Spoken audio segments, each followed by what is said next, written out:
yung itsura niya mga lodi. Kaya gagawin natin ito, i-restore natin to. Ayan o. Wala na siyang AC. Stand fan siya mga lodi.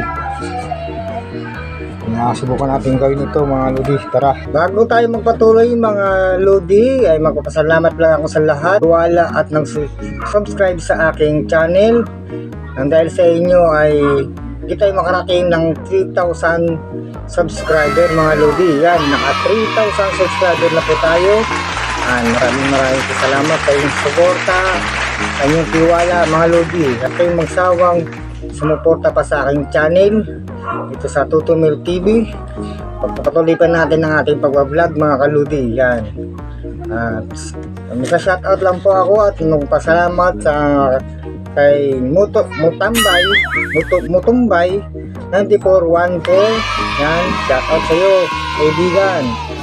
At sa ating mga admin ng Team Abtik, yan, maraming salamat sa inyo. Yan, Team Abtik, yung mga admin na yan, mababait at talagang nagsusuporta sa aking channel. So ayan, mga lodi, itutuloy na natin ang ating pag-vlog sa ating video ngayon. So diretso na po tayo sa ating video. Maraming salamat. God bless.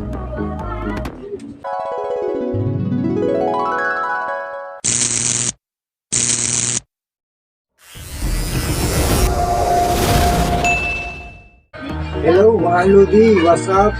Welcome back sa aking channel, Tutumil TV. So today's video ay mayroon tayong electric dito mga lodi. Ito ay katapon na lang, kaya kinuha ko. I-restore po natin mga lodi.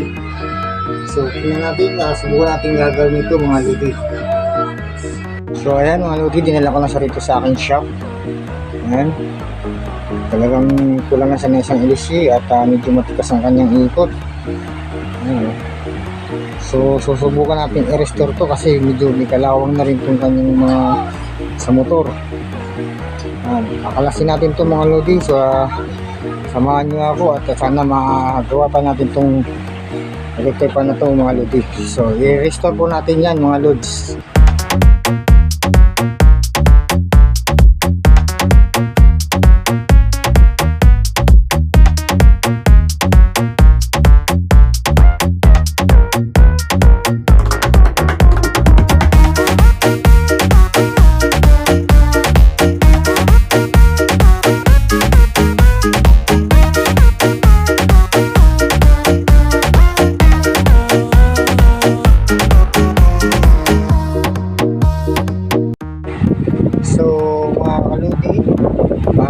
Multi-tester natin yung kanyang plug.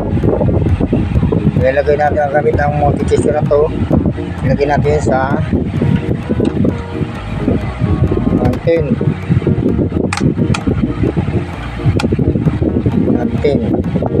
X10. Kita nyo ba? X10 ang gagawin natin. Try natin yung kanyang saksakan, plug nya. Ito mga lodi.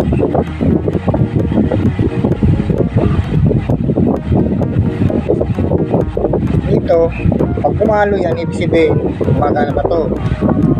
Testing natin yung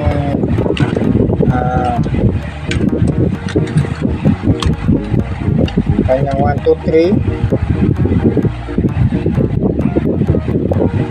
1. Ayun o, nakita nyo pumalo mga lodi. Ibig sabihin buo yung motor nya. Binigay lang sa akin. Ayan, na uli 2, 3. So sabihin nakakunik pa yung parang ito.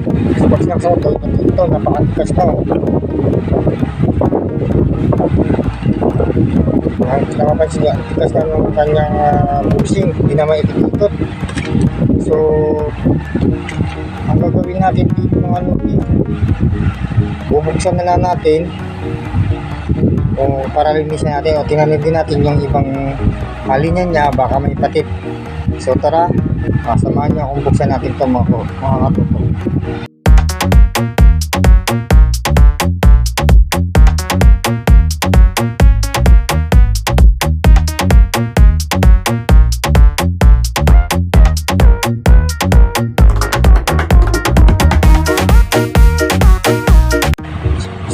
to.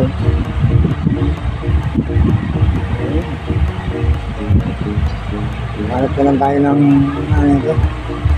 Yan, nakita nyo mga lods, sira.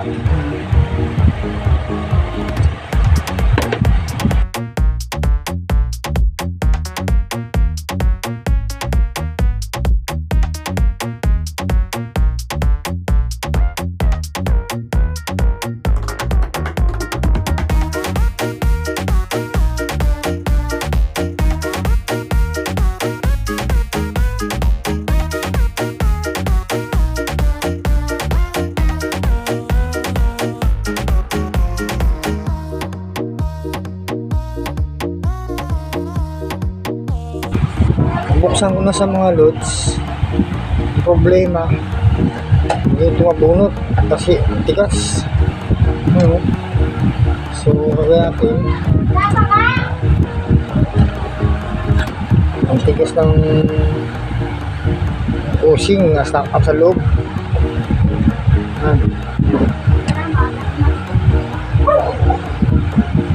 Talagang matigas na siya mga loads, kaya hirap tanggalin. So ayan load, natanggal ko, kaso sumama yung bushing. Ano, talagang dikit na siya. Ayan, nakita nyo, sumama yung bushing niya, lumikit na dito sa may shafting. Kaya may kunting lalim pa naman to, siguro pwede pa to. Paano tayo ng shafting niya, papalitan natin to, tapos bushing. Loads, ay nakita nyo, wala na, warat na. So yung motor niya, natesting natin doon kayo na sa main switch, rotator niya, talagang gumagana pa siya. Siguro pag naayos natin to, titestingin pa rin natin ang motor niya mga loads. So tatanggalin ko muna tong ano, itong bushing. Napalitan ko na ng bushing. Ito yung luma, hinangal ko na, okay na siya. So titesting natin kung okay yung ano. Tsaka ito nalinisan ko na rin, ayos na yan. So pwede pa siya. Kailangan pag pinasok nyo yan dito, yung allowance niya rito, nakikita nyo, nakaganon lang siya mga loads. Kasi para yung hindi siya sagot siya rito. Ganyan yung titingnan yung tama niyang bukat. So ibalik na natin yung motor, natin siya ibalik mga lodi. Yung mga bushing yan, ay lalagyan natin ng langis ito para nakababad na siya. Bago natin siya ibalik, nakakaredy na yung mga langis dyan para kasi pag walang langis yan, lalagkit dyan, sisira yung shafting. Yung shafting nito, mamaya na natin lagay yung langis sa bilaan. So bago natin isalpak uli, pinutol ko muna yung kanyang kapasitor. Tingnan natin kung okay pa to, kasi nakalagay rito mga lodi, ano, 2 microfarad. Ano, 2 microfarad. So isi-set up natin ang ating tester. Laro natin yung yan.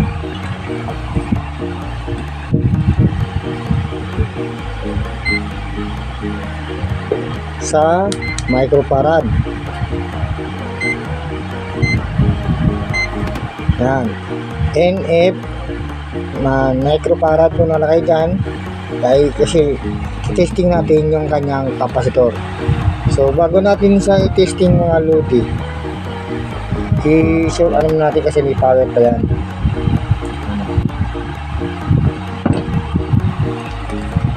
Tayo.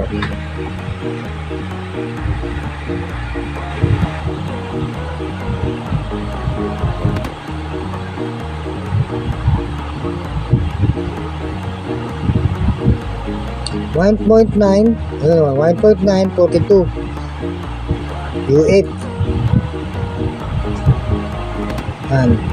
Kasi nakalagay rito 2 U8. Ulitin natin.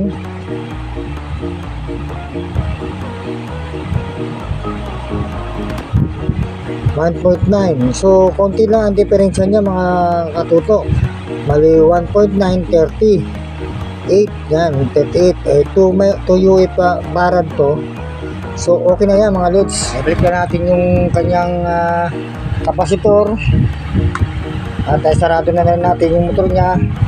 At ginagyan ko na rin siya ng tape para malaman natin yung ikot nyo. Makikita niya yung ikot niya.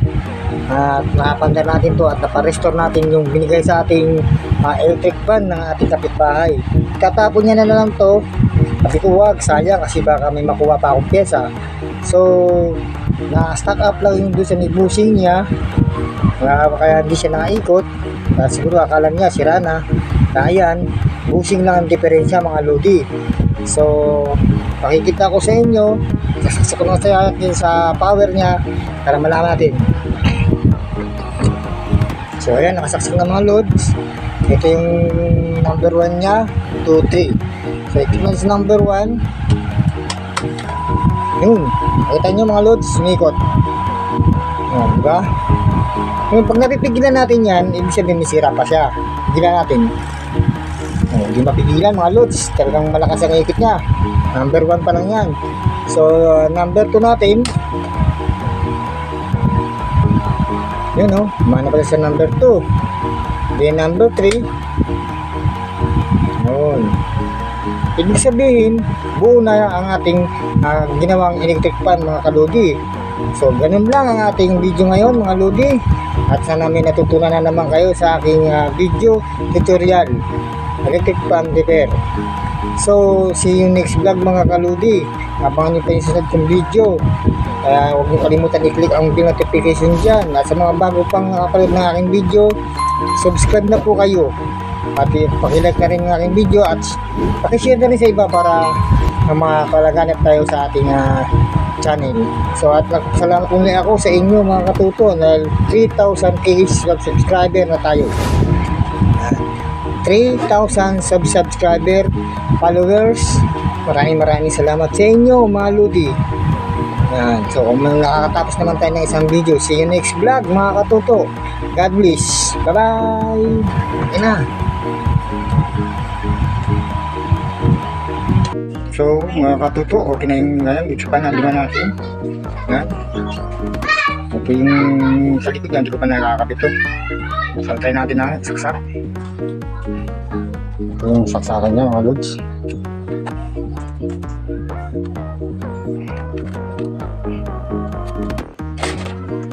So nakakasama yan, number 1.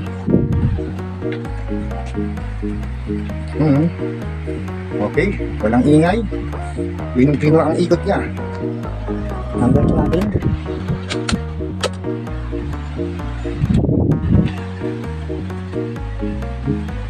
Number 3.